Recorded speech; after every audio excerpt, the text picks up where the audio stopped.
আগামী ত্রয়োদশ জাতীয় সংসদ নির্বাচনে পাবনা ৩০০ সারা বাংলাদেশে নির্বাচনের জন্য একটি অনুকূল পরিবেশ বিরাজ করছে, চমৎকার পরিবেশ। অতীতে এরকম পরিবেশ খুব কমই ছিল। আমরা মনে করি এখনও যারা বাংলাদেশের গণতান্ত্রিক পরিবেশ চায় না, বাংলাদেশের মানুষের ভোটাধিকার চায় না, তাদের তো একটা ষড়যন্ত্র অব্যাহত আছেই। আমরা মনে করি যে বিএনপির ভারপ্রাপ্ত চেয়ারম্যান বাংলাদেশের মানুষের গণতান্ত্রিক মানুষের আশা আকাঙ্ক্ষার সর্বশেষ আশ্রয়স্থল যেহেতু বাংলাদেশে রয়েছেন, এই সকল ছোট ছোট ষড়যন্ত্রকারীরা তাদের ষড়যন্ত্র বাস্তবায়ন করার কোনো পথই পাবে না।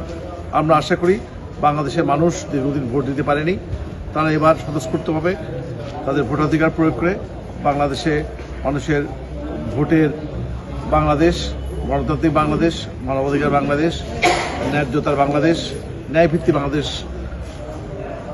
গড়ে তোলার জন্য তারা প্রতীক্ষা রয়েছে। আমরা মনে করি কোনো ষড়যন্ত্রে কাজ হবে না, এবার সুষ্ঠুভাবে নির্বাচন হবে, বাংলাদেশের মানুষ তার ভোটাধিকার প্রয়োগ করবে। কিছু ঘটনা ঘটেছে দুঃখজনক, কারণ আমি যে দলটি করি 42 বছর ধরে, সেই দলের প্রতিষ্ঠা জিয়া রহমান থেকে শুরু করে বেগম খালেদা জিয়া, বর্তমান নেতৃত্ব তারেক রহমান আমাদেরকে সহনশীলতা শিখিয়েছে, আমাদের কীভাবে গণতান্ত্রিকভাবে রাজনীতি করতে হয়, কীভাবে মানুষকে মাফ করে দিতে হয়, নেতাদেরকে কীভাবে সম্পৃক্ত করা যায়, সেভাবে একটা ইনক্লুসিভ ইলেকশন, ইনক্লুসিভ গণতন্ত্র আমরা প্রতিষ্ঠা করতে চাই। সুতরাং আমরা আমাদের নেতার কাছে যেগুলো শিখেছি সেই শিক্ষার্থে মনে করি যারা এগুলো করেছে তারা অবিলম্বে তাদের ভুল বুঝতে পারবে, ভুল বুঝে বলে আমাদের মূল ধারায় ফিরে আসবে এবং ধানের শেষের পক্ষে তারা নির্বাচন করবে।